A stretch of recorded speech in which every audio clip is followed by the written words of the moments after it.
Hey guys! So if you guys are all watching this video, you're probably fig lovers. And if you're fig lovers, you might recognize where I am at right now. What are these? Jadon buckets. Beautiful fig trees. Look at this. Gorgeous, gorgeous. Oh, what is this? Anybody recognize where I'm at yet? We are at Basement Fig's backyard. He's my buddy Homer. Yep, we're in his backyard today. So we're going to do a bit of interview with my friend Homer. Yeah, there he is. Say hi, Homer. All right, so Homer's gonna take us through his orchard and we're just gonna go one by one and chat through, right? So, yeah, sure. So, as you can see, I have a lot of figs. Yeah. I woke up 5 o'clock to start gardening, and what I'm realizing is these massive trees just take a lot of space. Yeah. Like that board right there is what, 8 feet? No, maybe 6 feet? I mean, full-grown trees, really only 3 can fit in there. So, I bunch mine right up against each other. Is that a bad thing to do? yeah, because see what happens is, like, I had a whole bunch, I had 4 here at one point. And then what happens is I'm so anal about my fig shapes. What happens is that if they're really close to each other, Yeah. they don't really spread Uh-huh. and reach out and, Yeah. and shape it. And then I have to force it to be shape, to have the shape. Yeah. And also sunlight's really important, right? To get figs. So, I mean, it just, big trees. They're Yeah. just massive trees. Yeah. So, So, like, my philosophy is, and what my dad has told me, who's from Greece, is that they're weeds. figs are weeds? Yes, they're weeds. I And believe that. so whenever I sort of like pay them so much attention, I always stop myself and go, you know, again, they're just weeds. Why am I giving them the best of the best and this and that? And sometimes, you know, like at this stage in our growing career journey, right? You're at the point where sometimes you just stick a stick in the dirt and it's rooting so easily. When we first started, it wasn't like that. It was like, oh my God, the conditions have to be just right and da-da-da-da-da. Then you get to this point where you stick a stick in the ground and it grows. When you have that like confidence, I think, right? You learn a lot of things and things become very like default to you, right? Like your potting mix, you kind of know when there's a problem, if it's too wet, if it's too dry. And suddenly you have this confidence and you could pretty much do anything. And so like mine are super close together, right up close. And while I love shaping them, yours are spectacularly shaped. Thank you. Yeah, I feel like putting them up close to each other hasn't hurt me yet. Yeah, but you're also blessed with a greenhouse. I'm blessed with the greenhouse. It totally 100% true. So I always wanted to make this video, so I'll take the opportunity to explain this. Yep.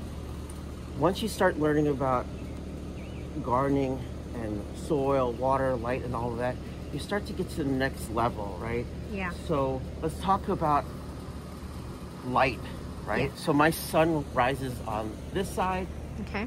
but most of the day it is right over there. All right. So when I position my figs in the early spring, this area gets the most light. So I put my plants here, Yeah. just to encourage figs to start developing, right? Yep. And then if you go to the back row there, I had my single trunk training. But as the sun gets higher over there and the season gets longer here, those plants back there are getting shaded now. So what I need to do is I need to shuffle everything back there so I have more light on my growing plants. Like, this is the stuff that, like, I get excited about. It's so crazy, but little things like that you just learn as you get more experience. So I agree, totally. And you know what, I gotta say, I love how organized you are with your stuff, with your figs. I mean, it just adds to the beauty of it. I don't think there's anything more beautiful to me than a fig tree anymore, but I agree. So it's kind of crazy too, because my wife will probably disagree with that statement of being very organized and anal. Just with figs for me, like I am the type of guy normally that doesn't put the dishes away, doesn't, you know, clean up after themselves. Yeah. The clothes right on the floor in front of the hamper kind of guy. It literally is just I know people that got figs. divorced over stuff like that. It's just with figs with me. I don't know what it is. Like, I think what's really my fascination with figs is you got these big I never knew this. Like, you can have trees in containers. Yeah. Right? And then that translated into massive trees like bonsais, right? And then I got into that world, and that's how I kind of found this passion to shape my trees. Yeah. So. Well, you take tremendous pride in it, and you know, it's not for nothing. You get these delicious, amazing figs, and then the challenge is, what do you feed them to make them taste like next level? Okay, so I'm excited that a tour is finally here, because out of our group, we are the serious, organic, Jadam, Korean natural farming, all of that people in the group, right? So when I got into figs, I got through learning about growing plants through the medicinal world. And I followed this guy, Jeremy from Build the Soil. I learned a lot from him, so I was really hyped about organic. When I first started my first cuttings, first year, everything was 100% organic, right? Then my second year, I had mistakes you make, right? So I didn't, you really don't understand when you need to take your figs out, especially in our zone, right? Zone 5B, 6A, yeah, we're cold. Yeah, so we had I had a lot of learning. Like, again, I did not get my figs out in time, right? I'm like a month behind. And these are the mistakes that you learn and you gotta adapt to. But, so second year, I was way behind schedule and I cheated. I literally did the typical Miracle-Gro, Jack Triple 20, right? I don't even know these names anymore because I don't use them. But I was just trying to catch up. And then I remember tasting my first couple figs that season, and it was just not even the same. And you know, they tell you as the tree gets older and mature and more years on it, the fruits taste better and better. I saw a decline in the flavor of my figs my second year. When you were using Miracle-Gro and the over-the-counter stuff. Over-the-counter. So, it was just, I try to pinpoint what I did differently than my first year. And then I just decided that I was just putting massive growth, steroids and pumping my figs to produce and not grow naturally, that the figs just didn't have the sweetness and the flavor. So I just did the research, a lot of YouTube videos, lots of hours, and then I learned about Jadam, Korean natural farming, FPE, all of that stuff, and I was mesmerized by it. Like, I am the type of guy that my hobby usually is about learning more about the hobby, right? Yeah. So you definitely are that. You're such an expert. Whenever you pick up on something, you seem to like learn it inside out, A to Z, which is so cool. Yeah, I mean, there's something in like the gaming world that probably people in the game world understand, it's something called a theory called min-maxing. It's pretty much, the thought is, why spend energy on doing something that you're not going to get a massive return on, right? So, like the Jadam stuff, for example. Love the setup. Love I it. mean, look, this was a lot of work. Yes, I had to it make was. the platform. Yeah. I had to collect rainwater, because it's probably one of the most important factors of Jadam. Yep. Then I had to get 2 storage bins, right? Yep. It's just a lot of work, but Yeah. in my opinion, it is totally worth it. Agreed. I cannot wait. Like, my season really is at the peak when I taste my first Smith. Uh-huh. It's like, everyone knows I love the Smith, but it's like, it just tastes different. Yeah. And then the thing too is, a lot of people, especially in our group, right, they talk about Jadam versus synthetic, and my whole goal in doing Jadam isn't about to get on a soapbox, right? Yeah. I'm not trying to say we're poisoning the earth. Like, Atur is very into that, right? She is. Like, to me, it's just about, if I'm gonna grow figs and spend this much energy and time, why not have the best tasting figs I can possibly have, right? We're already crushed in zone 6A, right? Growing figs in the Midwest sucks, right? It's so much work. Like, we are handicapping ourselves, and then when I finally get a fig, I just want it to be the best. And I think Jadam organic gardening is the way to do it, right? Yeah. My reason for Jadam, my figs taste better. I don't care about NPK anymore. I fertilize as much as I want and not stress about how much I'm putting in or burning the plant or anything like that. Great points. Yeah. It's just a simpler way of gardening, right? Top dress, water, Jadam, or whatever organic fertilizer you want to use, right? Yep. So that is my passion, is just, hobbies are just different for everyone, right? Yeah. Some people don't even care, right? And again, the goal for this video, I guess, is just to make sure that people understand, we're not getting on a soapbox and tell you that stop synthetic, right? That's your choice. Totally. Right? Yeah.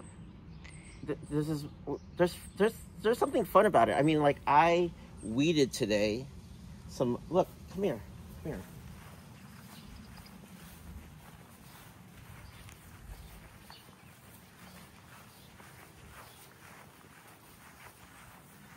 Look at this little nursery.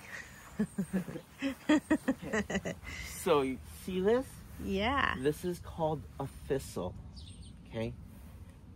Beautiful, right? I kind of like my garden landscaping. Yep. Why am I growing this thing as big as I can?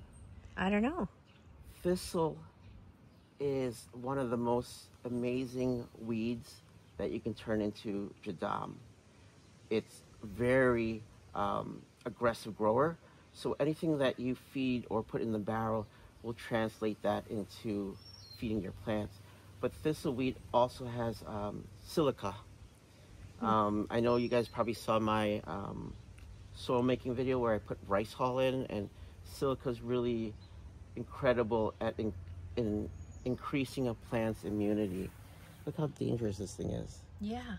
So I had them, and that's what I did. I pulled them up, put them in the barrel today. Yeah. And then making fertilizer. And then this is my Smith Espalier. Oh, it's gorgeous. Isn't this the one you were selling, or you're keeping this? No, I'm not selling this one. It's gorgeous. Yeah. Look at that. Fig. Look how thick that trunk is and how I know. knotted it is. I love the knotting. I love the knotting too. I just like the big trunk. Big trunk. Any critter problems so far? Birds. Birds. Birds, I have a lot of squirrels, but I don't see them really messing around with my figs. Yeah. It's the birds they just go into my pots. I don't know if they know that I have worms in my containers. Yeah. And they're just eating them, or what the case is. But my fence line, constantly squirrels Birds. run through it. Yeah. What is this beauty? Golden rainbow. Oh. Yeah. Have you had any off of it yet? Yeah. You have, yeah. right? Isn't that 25-gallon amazing? Damn. That's so nice. Amazing, right? I love it. Yeah. Mine I put in the ground in the bag. Because it just needs a lot. Let's go look at my Chicago in-ground. Uh-huh. It's been probably 2 years since anyone ever saw it. I'm excited to show you guys this. Okay. So this is when you first started? Was that your first one? Remember when I had the video? Yep. Oh, no. What happened? I finally What gave the? up on it. Why? It's just too much work. Did it not make it, or it made it and you just cut it out? No, so last winter it was massive. Yeah. And bush, right? Yep. I don't know. I just can't stand fig tree bushes. Okay. It annoyed me. Yeah. And yeah, and it was just taking. This is like a lot of space in my garden. Yeah. So you want to do something else with it? Yeah. So what I'm gonna do is I'm just gonna dig it out. Yeah. And put a 25-gallon, drop it in the ground, and just build a tree that's purposely just for this spot. Yes. Like a fig tree. Yeah, a fig for sure. For sure, a fig. Got it. Yeah. So probably Smith. Oh my gosh! In this space at my house, I have 6 trees. Not you. Look at all this space he's got back here. Look at this, guys. I swear. grow weeds. Is that comfrey? What's comfrey? No, that's not comfrey. You don't really. Comfrey is phenomenal for jadam. Yeah, that's what I hear. And I want to grow it, but it will take over. I see. Once you plant it, you can never get rid of it. Yeah. But I grow weeds. Okay. For your jadam. Awesome. Yeah, and I just pull them. I love it. Okay, so if you could go back in time. Yeah. To when you first started this sport, we'll call it. Yeah. What do you feel like you would have changed? What would you tell your newbie self? Do not buy a lot of figs. Like, this is probably going to get a little bit of pushback, maybe. Yeah, from me too. The thing is, like, you hear about figs and they tell you, like, all these figs taste different, right? One can taste like a strawberry, one can taste like melon, one can taste like a strawberry, all of that, right? Blueberry, whatever it is, right? Yep. And then once you have a collection like us, you really understand that there's different ones. Tones and flavors, like a hints black of, Celeste, a black Celeste tastes like a black Celeste, right? And then you have a Smith, and then you have a Chicago Hardy. If you get like a Chicago Hardy, a perfect example of why. You buy a Chicago Hardy, you buy a red Lebanese Baccavali, you buy a Zuro's Dark, you buy all of these Mount Etnas. Yeah. At the end of the day, you only need one. Agreed. So that's probably what I would tell myself is when you hear the videos, even I'll give credit to Ross because Ross is pretty good at this. He says, grow the fig that you can grow in your climate, right? Mm-hmm. We did not listen. We absolutely did not listen, especially me, where I can't have a greenhouse. That's the thing, right? It's crazy like that. Yeah, but here's the pushback. None of us will listen. We can't. We all have to experience it for ourselves. Yeah. And the videos all look so flippin' amazing, and that's what gets us going. That's what gets our goat. But as soon as you get all the figs. Yeah. That's what will happen. I mean, no matter what, we're all going to go through this cycle. You're going to get every single cutting out there. You're going to grow every single thing you possibly can. And then you're going to start to realize, oh, you know what? I think if I had this, because you run out of room. Yeah, and then your priorities you're change. Right. So, yes, you definitely put me in check there. Because when I said earlier in the video how everyone does different parts of the hobby that they enjoy. Yeah. Some people like collecting. Yeah. Some people like growing cuttings and having multiple babies to raise. Yeah. For me, it's just I don't have the space. I don't have the time. So with the limited amount of plants I'm supposed to have, I just want to make the best of it. Now that's ultimately that's what we all learn is we don't have space for the 1,200 varieties that there are. And so you start going, oh, yeah, you know, Chicago Hardy and Azores, yeah, they're kind of similar. You know what? I like the Azores better, so I'll get rid of the Chicago Hardy. Yeah. Hence, their 2-4 right there. Yeah. Right? That's why, I mean, yes. Yeah. Yes, that's why I got rid of it. Yeah. It was a struggle to grow it in our zone. Wakes up late, fruits very late. Right. And I only get about 10 figs from it. Yeah. I hate Chicago Hardy. Like, people that watch my channel know. Yeah. It's the latest. And it drives me crazy that it's called the Chicago Hardy because here we are, Chicagoland. It sucks here. Yeah. You know what's awesome in Chicago? Yeah. The yay. The LSU Hollier. Hollier. Yeah. Which is supposed to be called Oyay, I think. Yeah. But anyway, that grew like wildfire for me. RDB is quicker to wake up than Chicago Hardy for me. Whoa. See, it's what is this one? RDB. Yeah. Oh it's man. Slow. It's late. Yeah. But this is my other. Where's your Hollier? Don't have one. Come on. No. Okay, my Hollier is in ground. Really? Yes, and it is super fast. But you know what's fastest is what I thought was my desert. You know, when we were newbies, we bought stuff from like Walmart and crap like that. Okay, they have figs at Walmart? Well, they did. I was looking for a Desert King, and Walmart had it, and I was like, huh? Yeah. So I bought it. This was before I knew about FigBid. I bought it. It's supposed to be Desert King. It came from Hertz Garden or something like that. It is not a Desert King, but it is the most magnificent, the most cold hardy fig tree I have ever seen in my life. You should see it. This is it right here. We probably is it what? Is it Atriano? No, because I have an Atriano. It's different. It's a yellow fig and it's red inside. And this is yours, right? Your first newbie tree. This is the fake DK. That's amazing. Phenomenal. Oh, you got a fake Desert King too? That's so insane. So Lou is the reason. Yeah, me too. Lou is the reason that most of us have a Desert King. Yeah, Lou Monty. Yeah, he is the reason. And I am happy that this isn't Desert King because this is phenomenal. Oh yeah, it gave you figs for the first time. Was it last year or something? And I was cutting them. We were both taking them off. I was taking them off. Yeah. Oh, here's your white Madeira that you gave me. Oh, look at that. It's got such vigor. It is going in a 25-gallon. Love it. I'm just waiting for these branches to get stronger so I don't need the wire anymore.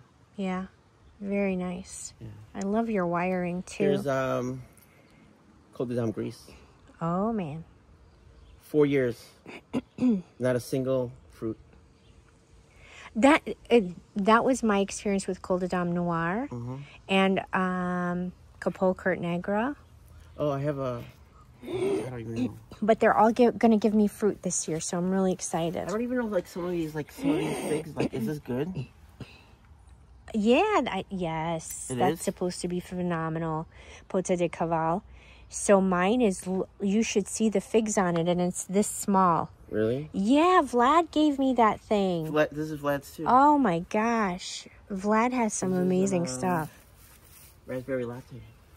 Oh yeah, mine I think might give me a fig for the first time ever. See, this is when I get excited. Like when I get these single branches and I just start training it. I don't know. Yep. It's like my thing. Hey, guess what I did? Yeah. That will blow your mind. What? All right, you know how we have these suckers? Yeah. And like we go through all the trouble of air layering Yeah. and all that, or air layering them, so that we can gift them to people. I tried ripping mine out and sticking them in dirt. Guess what happened? It grows. It grew. It grew. Yeah, all I did was remove all these leaves, and I left like this one. This Black Celeste over here. Where is my other Black Celeste?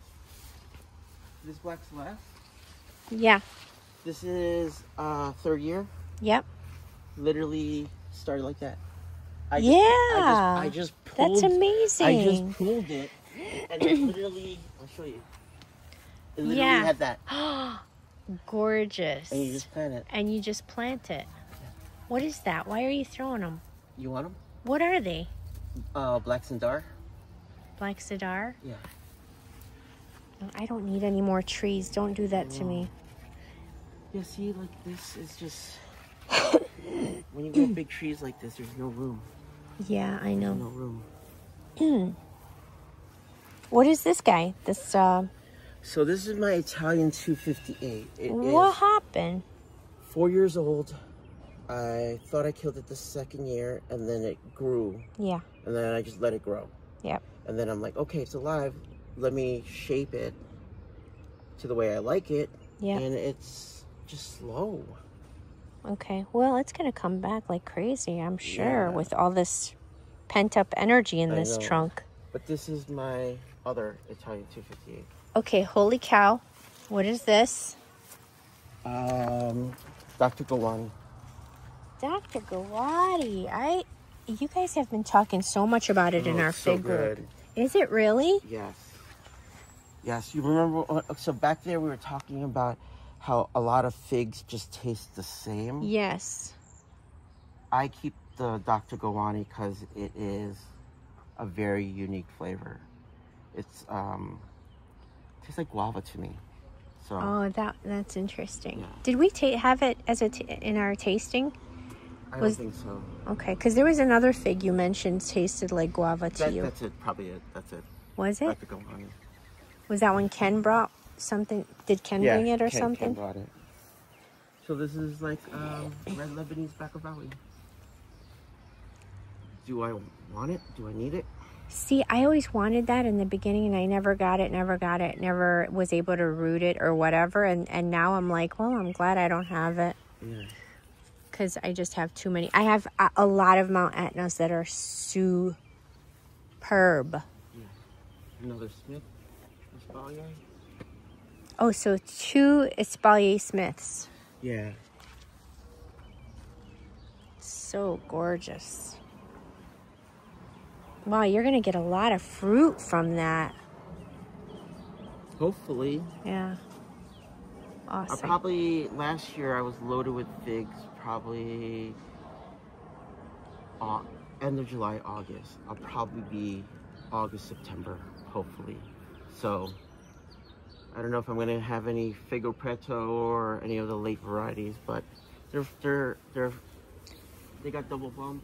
Wait. Take me over here to this, these gargantuan leaves. Yeah, this is the Ondata. Ondata. I've been seeing so many videos about how big the leaves are on Ondata, and yeah, this sure was enough, an air layer from Ilario Knight's Fig. Oh, what the heck is that? Ondata Breba? Yeah. Dang, it's nice. Sussex. Oh yeah, how many did you end up getting? He fell in love with Sussex. 2, gave 1 to someone else, and I have a potting video I haven't published yet, but this had, you can see here, had a bunch of branches, and of course I'm doing my single trunk training. Sure. I took the green ones, cut them, put them in water, and they're rooting. Oh my God. So, yeah, I'm telling you, you get to this point of confidence and nothing you do will fail. I was going to throw it out. Oh my God. I was going to throw it out, and I'm like, let me just put them in. I I put them in a takeaway tub. Yeah. Put a little water. Put the branches in there. Put the lid kind of open. Yeah. And there's roots now. But do you remember when we were newbies how freaked out we were about rooting stuff? Yeah. Oh my gosh. I mean, you guys understand, I'm sure, that are watching this. Yeah. And you might be at that stage right now, so just rest assured. Yeah. So this will pass. When I started making the YouTube videos, right, I had that whole growing cuttings kind of series going. Yep. And I get a lot of praise for it. Like, people learn a lot. I want to make another video one day, but I'm semi-retired from rooting cuttings because we've got enough. Yeah, we've got enough. But I want to make a video to show you how all of the things that I was saying in there, yes, they're great techniques, but having the right moisture, stick a healthy cutting. Yep. Put it in the dirt, give it time. It's that easy. And that's it. Yeah. Yeah. Set it and forget it. Cosmo Mayo. This is Mario 50. Mario 50? Yeah. And then this is the Blue Island. Very nice. You know what? You've got the Rosalino. Yeah. I was really curious about that. Save me a fig from that because I really want to try it. It's probably just another Mount Etna, but I was so curious about it. One? You want a plant? Why, do you have one? I'll just air layer this one. Let me taste it. Oh, they have figs. I'll taste it first because if it's like we were talking about, if it's like all my other Mount Etnas, then I can't do it. Angelito. I don't have an Angelito. You don't? No. So if you are ever air layering... So what I'll do is when this gets higher, I will air layer the top for you. Awesome. Yeah, no rush. What else do we need to talk about? What other things would you tell your old self? Or are there anything? Is there anything you would advice? I overcomplicate the hobby, really, for two reasons. I get bored very easily, and I need content for my YouTube. Yes, right? true. It's kind of crazy. I hate to say that, but sometimes I do things just for content, right? Just to get people excited about the hobby. Yeah. Get inspired to try things that I'm doing. But at the end of the day, I would probably just say, just keep it simple. Yeah, I agree. For example, we got a guy growing figs in a sip, struggling for the last 4 years. Yeah. I mean, when you're struggling in anything, even, this is what I love about gardening. It just teaches you about life. Yeah. If you're struggling with something, you just gotta simplify it and just take steps again to get to the level that you want to, right? Yeah. We just sometimes as humans just overcomplicate things, right? True. Like, your figs are loaded, right? You're not shaping your trees like I'm shaping my trees, right? It's just keep it simple is what I would tell my new self, I guess, that would want to do this hobby. Okay, let me ask you a question real quick here. Because, there are those in the hobby that just drive themselves crazy, right, with worry. Now, I'm looking at this tree. It looks gorgeous. But you've got this branch with a little bit troubled leaves. Yeah. Do you care? I do. How are you going to fix that, or do you believe that it will heal on its own? The reason it bothers me, it doesn't really bother me, but it's telling me, this is what you learn as you garden and get more experience. Yeah. The tree tells you that there's a problem. Okay. Right? So probably all of this right here is the virus, right? Yeah. So that was telling me, okay, it's probably not getting fertilized enough. And then, of course, I fertilize it more, and now you can see the top growths are better. Yeah. Right? So, yes, it bothers me, but at the same time, the plant is telling me what I need to do, right? Okay. To get it to where it wants to be. Yep. So And this is so the you Black just Celeste. put in more fertilizer, or did you add magnesium or something for the circulation of the energy? Yeah. Because to me, that tells me that particular branch might have trouble with circulation, right? Because the rest of Maybe. it looks amazing. And so the rest of it, the nutrients are in there and it's grabbing them. But is there a problem with this particular branch sucking up that? And so the way I would look at it is, hey, let's try some magnesium and see if it uptakes. What do you use for, what do you use, how do you put magnesium into your plants? Just sprinkle Epsom salt on it and water it in, or put it in my water and water it in. Have you seen this turn around? Yeah. With Epsom salts? Yeah. I'll give it a try. Yeah, but to me, like, I look at stuff like this and go, oh, it's struggling a little bit, sort of like you have a kid and they're learning how to ride a bike and eventually they get it, and it's not a problem with the child, is what I'm saying. So you shouldn't worry yourself to death. And there are, like, I see, people putting stuff on Facebook all the time. Yeah. Oh my God, tell me what's wrong with my... Like, just relax. It's, again, just keep in mind it's a weed. It wants to live. Also, I want to attack something really quickly. Yeah. No matter whether you're doing synthetic fertilizing or organic fertilizing, I think all you really need is top dressing. I love that you do that. I learned that from you. Do you top dress? I only did it when you started talking about it, but I noticed, like, my dirt sort of decreasing and decreasing and decreasing in pots, and I really didn't think about it much. I figured, oh, it might need to get up pot, but Homer actually top dresses and puts...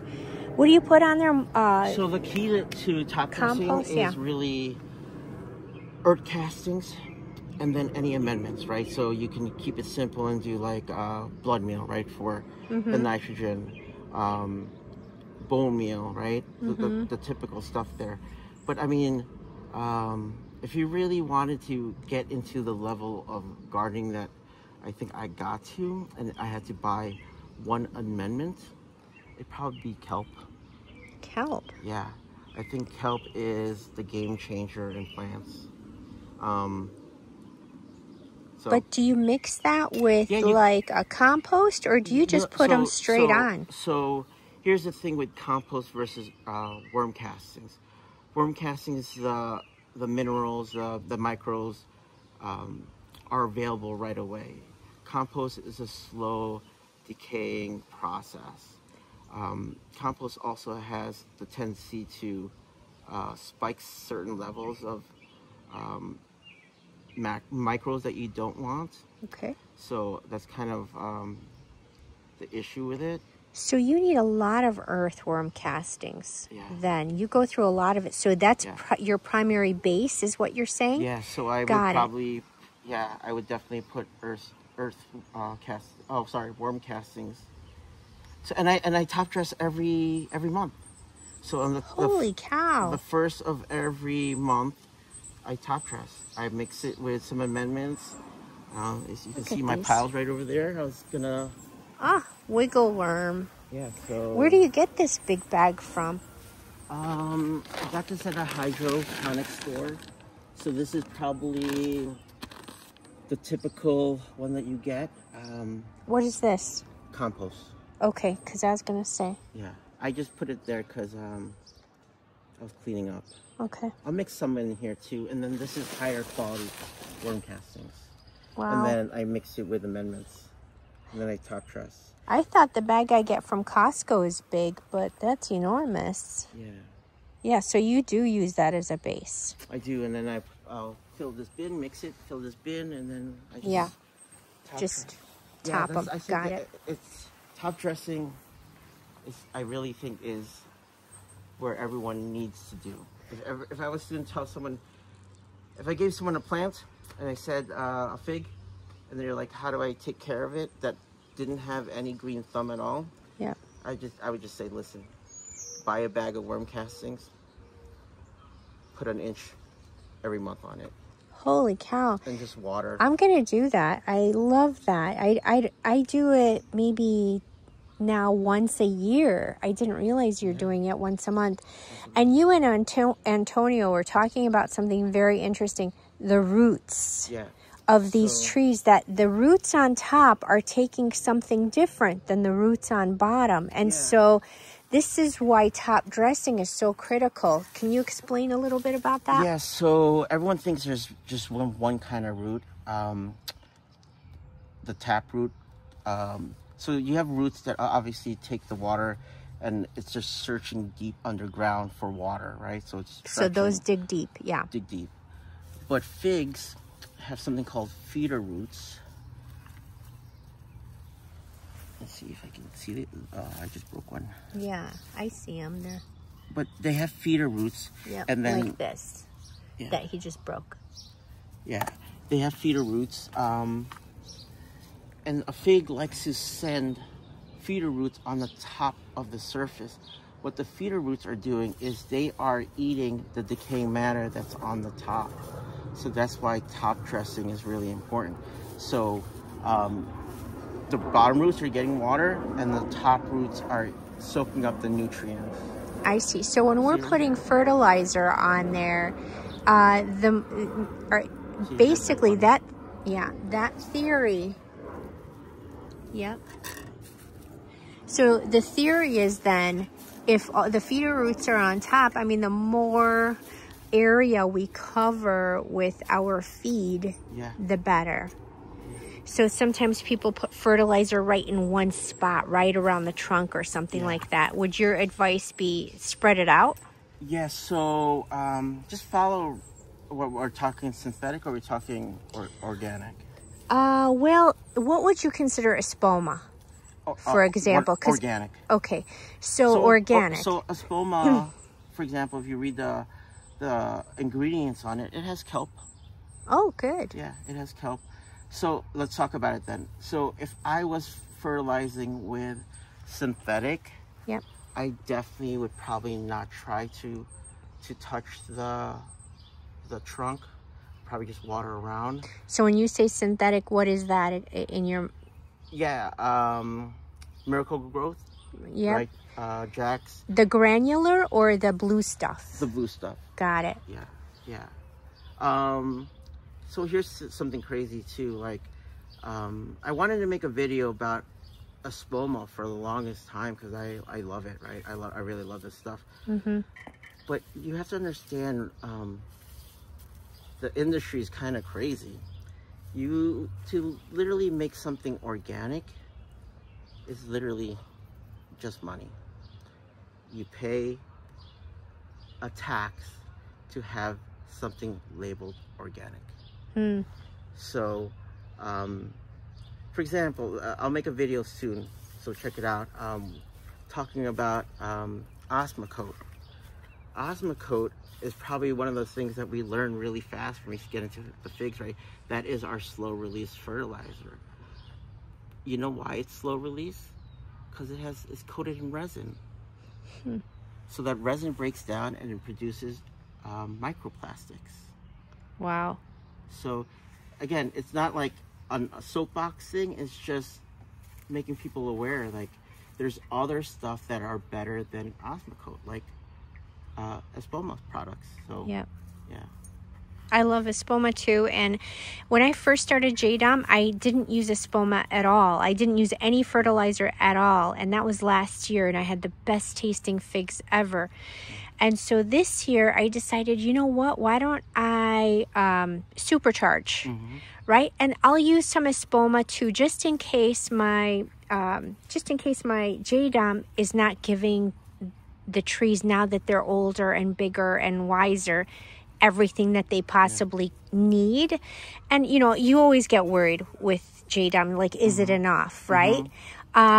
But it is, I think. It is, 100. It is. It's just our own. Guys, yeah. This is fed with nothing but top dressing and JDOM. Yeah. Top dressing and JDOM. Like, I don't want to toot my own horn, but I think I have some really good, healthy growth. Phenomenal. Right? Yeah. Are you using Espoma too now this year or no? I really only I use the citrus tone, the Espoma one. Yep. I put it right before the trees fall asleep. Oh, okay. So I put it right before the trees. So in the winter. Yeah. Okay. The winter. Yeah, I used it in the spring. And then did I use it again? I don't think I used it again. But I thought I'll use it in the spring, and then I figured maybe I'll use it once the trees really start generating figs, just to make sure they got everything they need. Yeah. Because a whole season is huge to waste. Yeah, you know what I mean? If you don't do something right. I highly recommend you put Espoma before you put the trees away. Oh, 100%. I'll do that too. Yeah. 100%. Because here's really the big difference about synthetic fertilizing and organic fertilizing. Oops, my finger was there. Yep. Organic fertilizing, you are planning way ahead of and for future results, right? Yeah. Synthetic is immediate, and that's why it's so popular, right? It's the blue stuff. The blue stuff. It's just lazy fertilizing. I don't want to say it's lazy, but it's just, that's why it's $1 million industry, right? It makes it. Do you taste the difference? I do. You 100%. Taste the difference. They are water. 100%. They are watery. They have no flavor. They have no flavor, and people throw them to their pets. Yeah. Yeah. So, if you guys are ever looking for a sugar fig and you only wanted one, here it is. Which one is that? The one I can't pronounce. The Teramo. Teramo. Teramo. Yes, yeah. Teramo. Teramo. So I have that, and it's finally coming into itself this year. And yeah, I'm keeping it because of how much you love it. It's so good. If I only had one sugar fig, it'd be this. Wow. This is Improved Celeste. I have the regular Celeste, and it's troublesome. You want to improve Celeste? Maybe. Maybe. So this is a Fego Preto. See? Beautiful. The bumps are starting. Look at the leaves, shiny and gorgeous. You know what I noticed? What? I noticed that the leaves that are shiny and thick are almost on every one of my Adriatics. They're shiny and thick on Adriatics.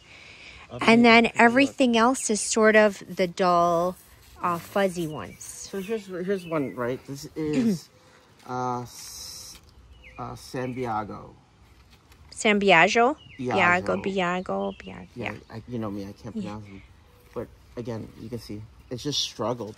It's struggled. Yeah, I would definitely try the Epsom salt. Epsom salt. But this tomorrow it'll look different. This is the mother tree. And when I bought it, it was really bad as well, like that one. But I mean, it's taking off. Yeah, it's beautiful. Hey, fun facts. Yeah. Okay, you know we were talking about the microplastics or whatnot. Yeah. Those roly-polies that I hate, we all hate them. But their one job is to eat those plastics and turn them into organic matter. What? Yes, so that's why they're great for the garden. I love roly-polies. I hate them because they climb up and they eat my figs. Because you know why? You know how you stop it? How? Top dress. Shut up. They won't climb up. Are you serious? Okay, I'll try it. Yeah. I've been trying to get rid of them. 100%. They will no longer climb your tree. I'll try. Because they're just going to stay down here and eat all of the decaying matter. Yeah, so then you love them for a good reason, because they're eating those plastics that are in the soil and turning them into organic matter. And then ants. Like, I know we hate ants attacking I don't have an ant problem. But no. But when you see ants attacking a fig, know that is probably the sweetest fig you have on your tree. Oh. See, look at this. This is loaded with cedar roots. See? Yeah, look at that. Yeah, I that's what I've noticed about fig trees. They have so many top roots, and I didn't realize that those were the feeder roots, and that's probably such a newbie thing, but Yeah, and then a lot of us, I think, don't know that. If you guys don't, let me get this real quick. Hold on. If you guys don't do living soil or anything like that, you gotta aerate it. Just get something like this Yep, and break it up. I don't do that. But I love that tool. I don't have that tool. That's brilliant. This one is Brilliant. So if you see a lot of my trees too, I downsized. Are these 10 gallons? What are they? I downsized to 10 gallons. Wow. So like this one here, these two, for example, last year were in the 15 gallon. They were up there, fruited a whole bunch. Yeah. So in the winter, you In the shaved them fall, down. I root pruted them and put them in 10 gallons. Got it. So And they're doing great too. I don't know. They're doing great. There's a lot of trees. A lot. All right.